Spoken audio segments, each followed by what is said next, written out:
C4 craft and കുക്കിങ്ങിൻ്റെ പുതിയൊരു വീഡിയോയിലേക്ക് എല്ലാവർക്കും സ്വാഗതം. നമ്മൾ ഇന്നിവിടെ തയ്യാറാക്കാൻ പോകുന്നത് ഇഡലി മാവ് കൊണ്ട് ക്രിസ്പി ആയൊരു 4 മണി പലഹാരമാണ്. നമ്മുടെ വീടുകളിലെല്ലാം തന്നെ സാധാരണയായുള്ള ചേരുവകൾ കൊണ്ട് ചായ തിളയ്ക്കുന്ന നേരം കൊണ്ട് ഉണ്ടാക്കാൻ പറ്റുന്ന നല്ലൊരു സ്നാക്സാണിത്. എല്ലാവരും ഇതൊന്ന് ട്രൈ ചെയ്ത് നോക്കണം. നിങ്ങൾ ആദ്യമായാണ് ഈ ചാനൽ കാണുന്നതെങ്കിൽ സബ്സ്ക്രൈബ് ചെയ്യുക, തൊട്ടടുത്തുള്ള ബെല്ലൈക്കൺ കൂടി ഒന്ന് എനേബിൾ ചെയ്യുക. ഇഡലി മാവ് ബോണ്ട തയ്യാറാക്കുന്നതിന് ഞാനിവിടെ 1.5 കപ്പ് മാവാണ് എടുത്തിട്ടുള്ളത്. ഇത് നമുക്ക് ഇഡ്ഡലിയുടെ ദോശയുടെ മാവ് ഉപയോഗിക്കാം. പിന്നെ ഇതിലേക്ക് വേണ്ടത് 1 കപ്പ് ഗോതമ്പ് പൊടി, 1 ടേബിൾ സ്പൂൺ വറുത്ത റവ, ഉപ്പ് ആവശ്യത്തിന്, 1 മീഡിയം സൈസ് സവാള പൊടിയായി അരിഞ്ഞത്, കുറച്ച് മല്ലിയില, കറിവേപ്പില പൊടിയായി അരിഞ്ഞെടുത്തിട്ടുള്ളത്, 1 ടേബിൾ സ്പൂൺ ഇഞ്ചി പൊടിയായി അരിഞ്ഞത്, 1 പച്ചമുളക് പൊടിയായി അരിഞ്ഞത്. ഇനി നമുക്ക് ഇഡ്ഡലി മാവിലേക്ക് ആവശ്യത്തിനുള്ള ഉപ്പ് ചേർത്ത് കൊടുക്കാം.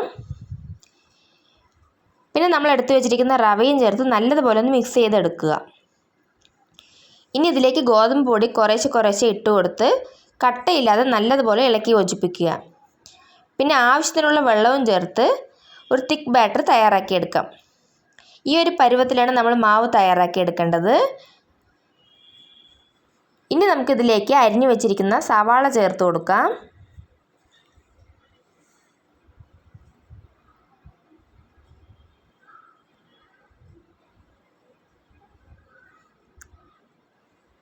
പച്ചമുളക് ചേർത്ത് കൊടുക്കുക.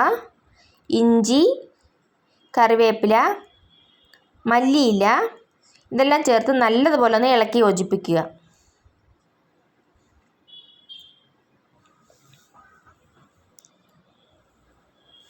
ഇപ്പം നമ്മുടെ മാവ് റെഡിയായി വന്നിട്ടുണ്ട്. ഇനി നമുക്കിതൊന്ന് പൊരിച്ചെടുക്കാം. ബോണ്ട പൊരിച്ചെടുക്കുന്നതിനായി ഞാനിവിടെ ഒരു പാനിൽ കുറച്ച് എണ്ണ ചൂടാക്കി എടുത്തിട്ടുണ്ട്. ഇനി ഇതിലേക്ക് നമ്മൾ തയ്യാറാക്കി വെച്ചിരിക്കുന്ന മാവ് കുറേശ്ശെ ഇട്ട് കൊടുക്കാം. ഇതിന് പ്രത്യേക ഷേപ്പിൻ്റെ ആവശ്യമൊന്നുമില്ല. നമ്മൾ ഓരോ സ്പൂൺ മാവ് കോരി ഇട്ട് കൊടുത്താൽ മതിയാവും.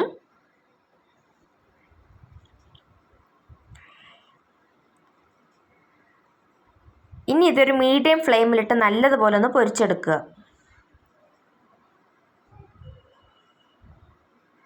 ഇപ്പം നമ്മുടെ ബോണ്ട ഒരു സൈഡ് നല്ലപോലെ മൊരിഞ്ഞു വന്നിട്ടുണ്ട്. ഇനി നമുക്കിതെല്ലാം ഒന്ന് തിരിച്ചിട്ട് കൊടുക്കാം.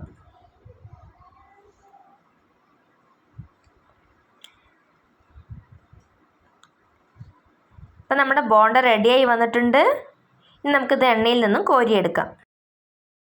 നമ്മൾ റവയൊക്കെ ചേർത്തുണ്ടാക്കിയത് കൊണ്ട് നമ്മുടെ ബോണ്ട നല്ല ക്രിസ്പി ആയി കിട്ടിയിട്ടുണ്ട്.